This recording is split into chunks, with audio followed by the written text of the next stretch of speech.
کرتے تھے تم من سہولیا اس کو نرمی سے قصورا محلات وتنحتون اور تراشتے تھے الجبالا پہاڑوں کو بیوتن گھروں کے لیے فاذکروا بس یاد کرو آلاء اللہ اللہ کے احسانات کو ولا تعصوا اور مت پھیلاؤ فی الارض زمین میں مفسدین فساد کرنے والے قال الملأ الذین کہا ان لوگوں نے جو سردار تھے استکبروا متکبر تھے تکبر کرنے والے تھے من قومی اس کی قوم سے تھے للذین ان لوگوں کو استضعفوا جو کمزور تھے ایمان اس شخص پر آمنا ایمان لائے ہو منہم ان میں سے اتعلمون کیا تم جانتے ہو انا کہ بے شک صالح مرسل بھیجے گئے ہیں من ربی اس کے رب کی طرف سے قالو کہنے لگے انا بے شک بما جو ارسل بھی بھیجا گیا ہے اس کی طرف سے مؤمنون اس پر ایمان رکھنے والے ہیں آیات کا ماقبل آیات کے ساتھ اس کا ربط اور تعلق یہ ہے کہ اللہ نے مشرکین مکہ اور کفار مکہ کے سامنے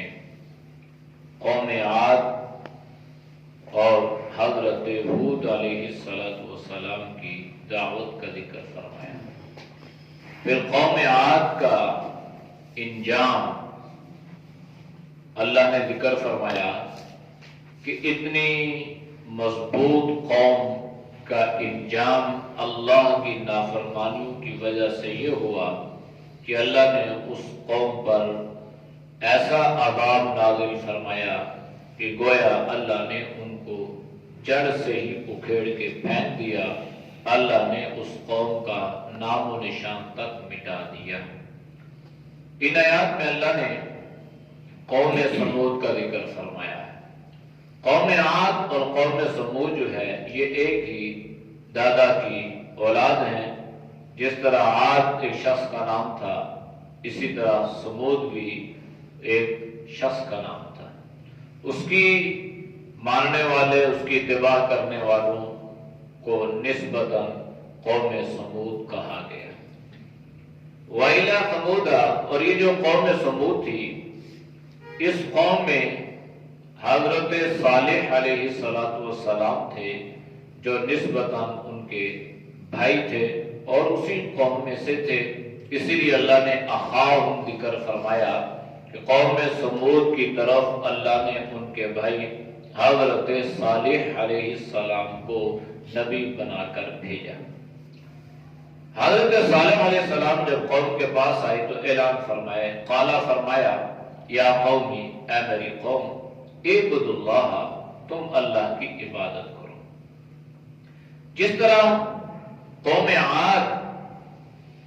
حضرت نوح علیہ السلام کی قوم پر آئے ہوئے عذاب کو جان بوجھ کر فراموش کر چکی تھی اسی طرح بالکل بے عین ہی قوم سمود بھی قوم عاد پر آئے ہوئے عذاب کو بھلا چکی تھی ان کو یاد تھا وہ جانتے تھے بلکہ جن جگہوں پر قوم سمود نے محلات تعمیر کیے تھے وہ وہی جگہ تھی جس قوم عاد پر اللہ نے ان کو عذاب میں مبتلا فرمایا تھا اور ان کے محلات اور ان کے گھر اللہ نے کھنڈرات میں تبدیل فرما دیے تھے انہی کھنڈرات پر قوم سمود نے عالی شان محلات تعمیر کیے تھے تو جب حضرت صالح علیہ السلام آئے تو فرمایا کہ اے میری قوم تم اللہ کی عبادت کرو تم کیوں شرک پرستی اور بت پرستی میں مبتلا ہو چکی ہو اور یاد رکھو ما لکم من الہ غیر اللہ کے سوا تمہارا کوئی معبود نہیں ہے یہاں تک ذکر ہوا حضرت صالح علیہ السلام کی دعوت کا تو حضرت صالح علیہ السلام دعوت دیتے دیتے بوڑھے ہو چکے، ان کی جوانی اسی میں گزر چکی، بڑھاپا اسی میں گزر رہا ہے، یہاں تک کہ قوم نے ایک منصوبہ بنایا اور وہ یہ تھا کہ یہ بازی نہیں آ رہا، ہم اس کی باتیں سن سن کے تھک چکے ہیں اور یہ سنا سنا کے تھکا نہیں ہے، اور ہونا بھی یہ چاہیے کہ کبھی بھی انسان جو ہے وہ اللہ کی بات کرتے ہوئے، دین کی بات کرتے ہوئے تھکے نہیں۔ جیسے ہمارے اکثر ہم یہ کہتے ہیں کبھی میں اس کو کہہ کے تھک چکا ہوں، تو تھکنا نہیں ہے، دین کی بات کرنی ہے، اور یہی اللہ سے دعا کرنی ہے کہ اسی دین کی بات کرتے کرتے اللہ انسان کو موت عطا فرمائے۔ اس سے بڑی اور سعادت کیا ہو سکتی ہے؟ تو سب سے بہترین الفاظ اللہ جس کی زبان پہ جاری فرما دیں تو وہ اللہ کے ہاں بڑا سعادت مند اور بڑا خوش نصیب ہوتا ہے۔ تو حضرت صالح علیہ السلام دعوت دیتے دیتے بوڑھے ہو چکے، قوم نے منصوبہ بنایا، سازش تیار کی کہ ہم اس کی باتوں سے تنگ آ چکے ہیں، روزانہ کی بات اللہ کی عبادت کرو، غیر اللہ کی عبادت نہ کرو، شرک نہ کرو، بت پرستی میں مت مبتلا ہو، اللہ کرنے والا ہے، اللہ سے مدد مانگو، اللہ حاجت روا اور اللہ یا مشکل کشا ہے۔ تو قوم نے کہا اچھا ہم یوں کرتے ہیں کہ اس کا ایک امتحان لیتے ہیں۔ وہ امتحان کیا ہوا کہ یہ امتحان لیتے ہیں کہ اس سے ہم یہ کہتے ہیں کہ یہ جو سامنے ایک بڑی مضبوط چٹان ہے نا، تو اس میں سے اگر ایک ناکا، ایک اونٹنی نکال دے، اور وہ بھی اونٹنی ایسی ہو کہ 10 ماہ کی گابن اونٹنی ہو، تو لہذا پھر جو ہے وہ ہم سوچ سکتے ہیں۔ یہ نہیں تھا کہ یہ اونٹنی نکال دے گا تو ہم اس پہ ایمان لے آئیں گے، نہیں، ان کے ذہن میں سرے سے یہ بات تھی نہیں کہ ایسا کوئی ہو جائے گا۔ انہوں نے تو کہا کہ ٹھیک ہے، جب ہم اس سے یہ بات کہیں گے تو اس سے یہ بات تو ہوگی نہیں، پتھر سے اونٹنی کیسے پیدا ہوگی، چٹان سے اونٹنی کیسے پیدا ہوگی، اور وہاں پہ گابن کیسے ہوگی، لہذا جب یہ ہماری بات پوری نہیں ہوگی تو ہم اس سے جان چھڑا لیں گے اور اس سے کہہ دیں گے بھائی ہم نے ایک شرط رکھی تھی، آپ نے شرط پوری نہیں کی، لہذا اب آپ نے ہمارے پاس نہیں آنا۔ چنانچہ جب قوم نے یہ شرط رکھی تو حضرت صالح علیہ السلام نے ان سے کچھ عہد و پیمان لیے کہ بھائی اگر تم یہ کہتے ہو نا اس چٹان سے تمہارے لیے ایک ناکا نکل آئے، اونٹنی آ جائے، تو کیا ایمان لاؤ گے؟ لوگوں نے کہا ایمان لائیں، آپ کی بات مانیں گے۔ اگرچہ انہیں 100% اس بات پہ یقین تھا کہ ایسا کوئی ہونے والا نہیں ہے، تو حضرت صالح علیہ السلام نے وضو فرمایا، اللہ کی بارگاہ میں اپنے دستور اور طریقے کے مطابق نماز پڑھی اور اللہ سے دعا کرنے لگے، اور اللہ سے عرض کرنے لگے اللہ تیرے لیے تو کوئی مشکل تو ہے نہیں ہے، اونٹنی اس پتھر سے پیدا کرنا یہ تیرے لیے کوئی مشکل کام نہیں ہے،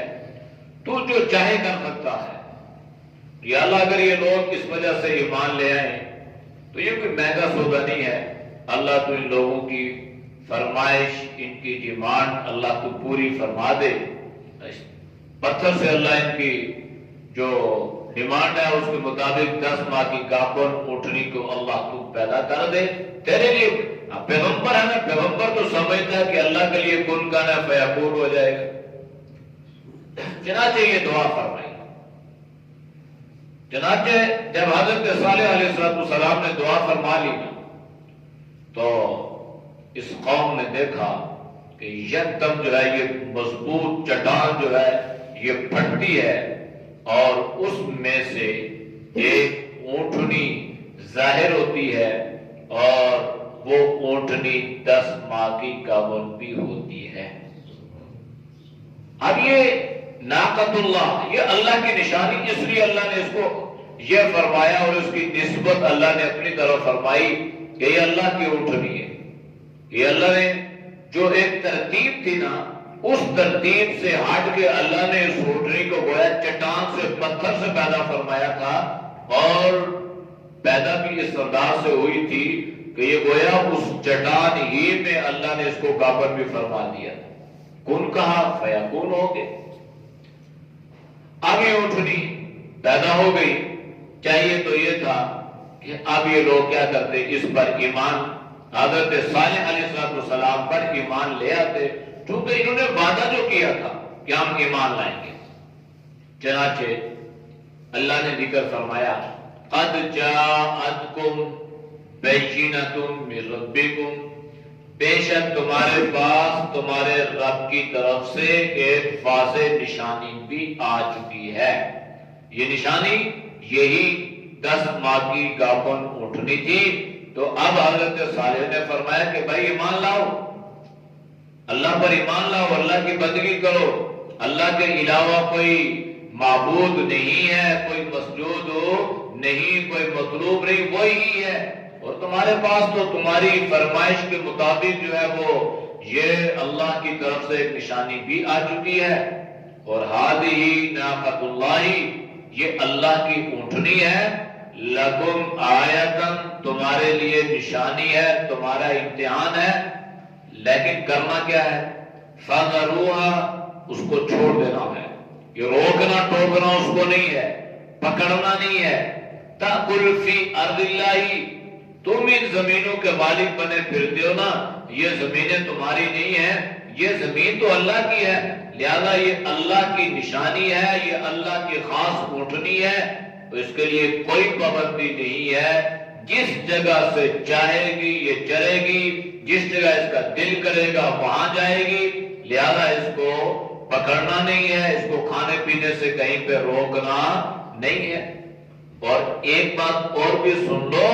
وَلَا تَمَسُّوهَا بِسُوءٍ فَيَأْخُذَكُمْ عَذَابٌ أَلِيمٌ، اس کو برائی سے یعنی بری نیت سے پکڑنا بھی نہیں ہے، اگر یوں کرو گے، ایسا کرو گے تو پھر تمہارے اوپر اللہ کا دردناک عذاب آئے گا۔ ویسے تو اللہ کا اپنا ایک نظام ہے، اگر اللہ ان کے بارے میں یہ حکم نہ دیتے نا کوئی اس کو چھوڑ دو، پکڑنا نہیں ہے، کہ اللہ کی اٹھنی ہے بس ٹھیک ہے، تو شاید ممکن تھا کہ وہ اس کے ساتھ چھیڑ چھاڑ نہ کرتے۔ یہ انسانی فطرت اور انسانی مزاج یہ ہے کہ جس چیز سے منع کیا جاتا نا اس چیز کی طرف انسان کا دل اور دماغ زیادہ مائل ہو جاتا ہے، تو لہذا ان کو لوگوں نے منع کیا کہ بھائی اس کو پکڑنا نہیں ہے، اس کے ساتھ چھیڑ چھاڑ نہیں کرنی، یہ جہاں جی جائے گی وہاں پہ چلے گی، چلنے سے اس کو روکنا نہیں ہے۔ اب یہ ساری باتیں اللہ نے پابندیاں لگائی نا، تو لوگوں نے سوچا بھائی اس میں کوئی خاص بات ہے، اس میں ہماری کوئی بڑی منفعت ہے، بڑا فائدہ ہے کہ اللہ نے منع کیا ہے، لہذا ہم جو ہے نا اس کو پکڑیں گے۔ اب اللہ کی طرف سے کیا ہوا کہ یہ جو اونٹنی تھی نا، تو وہ قوم سمود جو تھی، یہ بھی طاقت کے اعتبار سے اور شان و شوکت کے اعتبار سے اور مالداری کے اعتبار سے جو نا قوم عاد سے کم نہیں تھی۔ قرآن کریم میں بہت ساری قوموں کا ذکر ہے، لیکن بالخصوص قوم عاد اور قوم سمود کا بڑا ذکر ہے، اس لیے کہ اللہ نے ان کو بڑی طاقت اور دنیاوی جاہ و جلال اللہ نے انہیں عطا فرمایا تھا۔ اس لیے اللہ ذکر فرماتے ہیں کہ جب قوم عاد یا قوم سمود اللہ کی پکڑ اور اللہ کے عذاب سے نہ بچ سکی تو اور کون بچ سکتا ہے؟ یہ اصل میں اللہ اس لیے زیادہ قوم عاد اور قوم سمود کا ذکر فرماتے ہیں۔ اب ان کے جانور بھی چرتے ہیں، یہ اونٹنی بھی چرتی ہے، اور ان کے جانور بھی پانی پیتے ہیں کنویں سے، اور یہ اونٹنی بھی پیتی ہے۔ اب یہ تو خاص اللہ کی نشانی تھی نا، اسے تو جتنے یہ چاہے چرتی چرتی چرتی، یہ تو اس کا پیٹ ہی نہیں بھرتا تھا، اور پانی ایسا پیتی کہ یہ کبھی اس کا پیٹ ہی نہیں بھرتا تھا۔ چنانچہ یوں ہوتا کہ وہ جتنا کنویں میں پانی ہوتا نا یہ اونٹنی اس کو پی جاتی۔ اونٹ کے اندر اللہ نے ایسے ٹینک رکھے ہیں، واٹر ٹینک نا، کہ ایک تو جو ہضمے کے لیے ہوتا ہے بالکل ایک ٹنکی ایسی ہوتی ہے جو ایکسٹرا اس کے ساتھ ہوتی ہے، اور وہ بعد میں جب اس کو پانی کی ضرورت ہوتی ہے نا تو وہ گویا اس کے ذریعے سے، جیسے یہ گاڑیوں میں آگے جنریٹر میں وہ پانی ڈالنے کے لیے ریڈیٹر میں ساتھ ایک بوتل ہوتی ہے، جب اس میں سے پانی ختم ہو جاتا ہے تو اس میں سے آتا ہے۔ یہ اللہ کا نظام ہے، اونٹ کے اندر بھی اللہ نے یہ رکھا ہے۔ تو اب یہ اونٹنی پانی پی جاتی، کنویں سے پانی ختم ہو جاتا۔ پھر قوم نے اعتراض شروع کر دیا، تو اللہ کے حکم سے حضرت صالح علیہ السلام نے کہا ٹھیک ہے بھائی، ایک دن تمہارے جانور پانی پیئے، ایک دن یہ اونٹنی پانی پیے گی۔ اب پھر اللہ کا کرنا یہ ہوا کہ ایک دن وہ پانی پیتے، ایک دن ہی، تو جب یہ اونٹنی پانی پیتی تو اتنا پیتی رہتی کہ اگلے دن اس کنویں میں پانی نہ ہوتا۔ اب قوم بڑی تنگ آئی کہ بھائی مطالبہ تو ہم نے خود کیا تھا، فرمائش تو ہماری تھی نا، ہم نے جو کہا تھا کہ یہ اس پتھر سے اونٹنی تو پیدا ہو گئی، اب لینے کے دینے پڑ گئے بھائی، یہ تو ہمارے گلے پڑ گئی، اب کیسے اس سے جان چھڑائی جائے؟ منع بھی کر دیا تھا، پکڑنا بھی نہیں ہے، چھیڑ چھاڑ بھی نہیں کرنی، تمہارے اوپر عذاب آئے گا۔ لیکن جب قوم سنبھلنے پہ نہیں آتی نا تو اس کو نہ پیغمبر کی بات سمجھ آتی ہے، نہ اس کو اللہ کا آرڈر یا اللہ کا حکم سمجھ میں آتا ہے۔ تو یہ قوم نہ سمجھی، اسے حضرت صالح علیہ السلام نے سمجھایا اور فرمایا دیکھو وَاذْكُرُوا، اور تم یاد کرو، اِذْ جَعَلَكُمْ خُلَفَاءَ مِنْ بَعْدِ عَادٍ، کہ اللہ نے تمہیں قوم عاد کے بعد تمہیں اللہ نے ٹھکانہ دیا، تمہیں اللہ نے سردار بنایا، تمہیں اللہ نے زمین پر دوبارہ بسایا، اور تمہارے گھر تمہارے محلات انہی کھنڈرات پہ ہیں، انہی جگہوں پہ ہیں جس جگہ اس قوم پر عذاب آیا تھا، اور زیادہ عرصہ بھی گزرا نہیں ہے، تم قوم عاد کو اچھی طریقے سے جانتے ہو، تمہارا دادا پردادا ایک ہی ہے، لہذا وَبَوَّأَكُمْ فِي الْأَرْضِ، اس اللہ نے تمہیں زمین میں ٹھکانہ بھی دیا نا،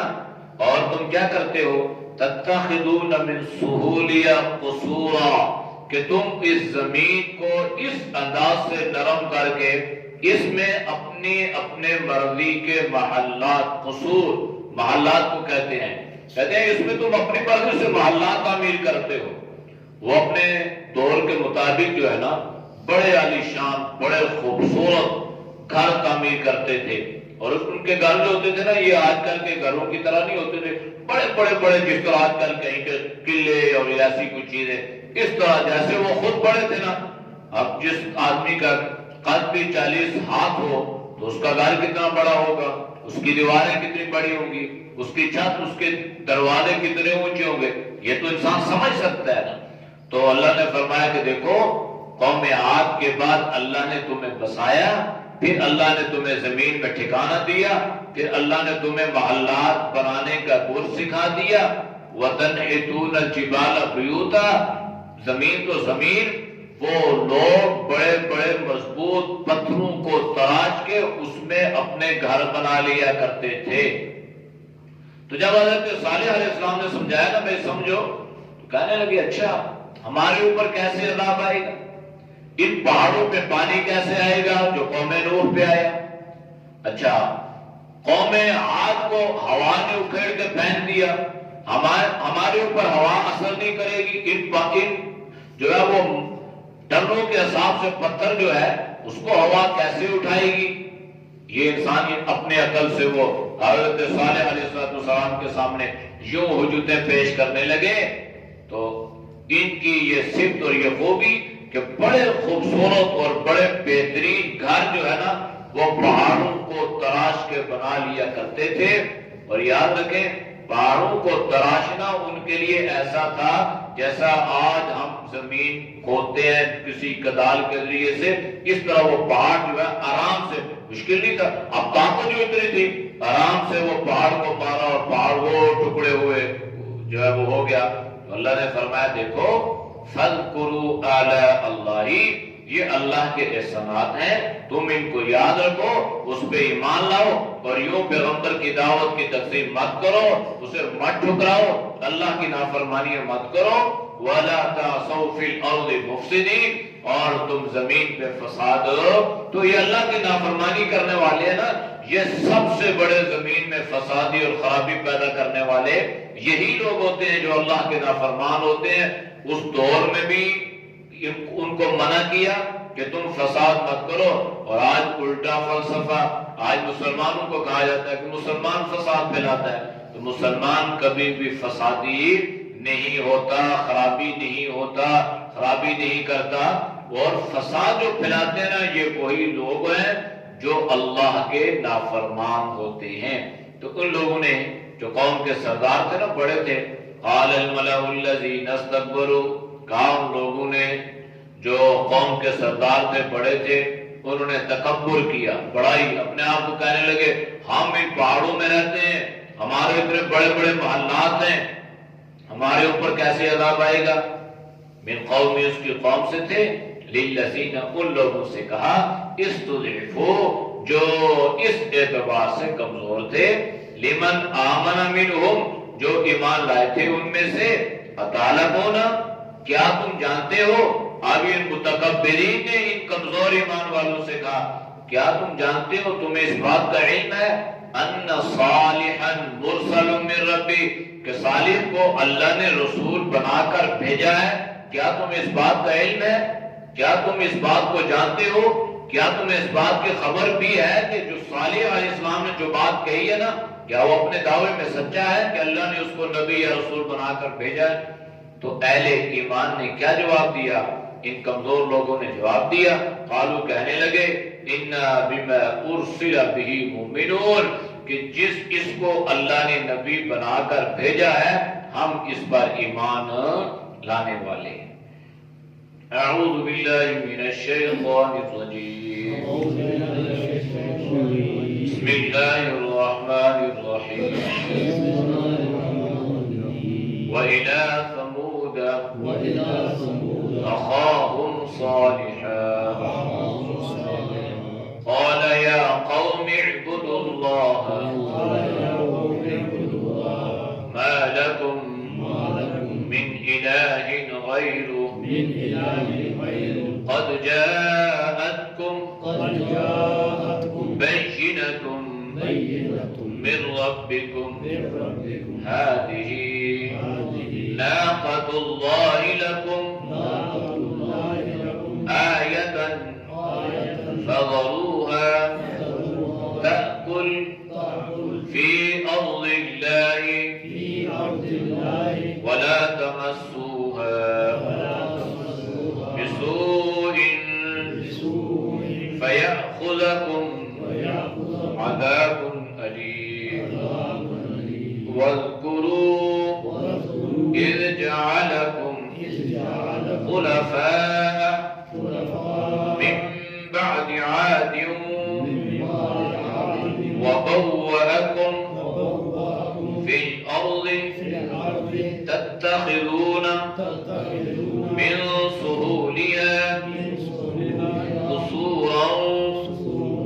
وتنحتون الجبال بيوتا فاذكروا آلاء الله ولا تعثوا في الأرض مفسدين قال الملأ الذين استكبروا من قومه للذين استضعفوا لمن آمن منهم أتعلمون أن صالحا مرسل من ربه قالوا إنا بما أرسل به مؤمنون صدق الله الحمد لله رب العالمين والعاقبة للمتقين والصلاة والسلام على النبي الكريم۔ یا اللہ ہم سب کے صغیرات کبیرات گناہوں کو معاف فرما، گناہوں سے حفاظت فرما، نیک اعمال کی توفیق نصیب فرما۔ یا اللہ برے اعمال سے، برے خیالات سے اللہ تو ہم سب کے حفاظت فرما۔ یا اللہ پوری امت کے لیے ہدایت کے فیصلے فرما، ذلت ضلالت سے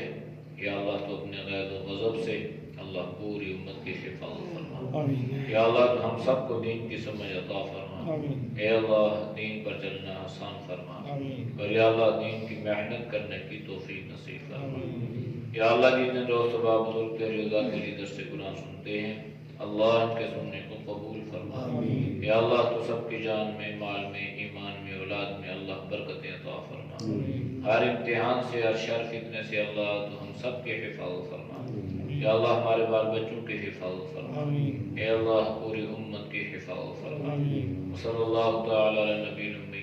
وعلی آلہ وصحبہ اجمعین برحمتک یا ارحم الراحمین۔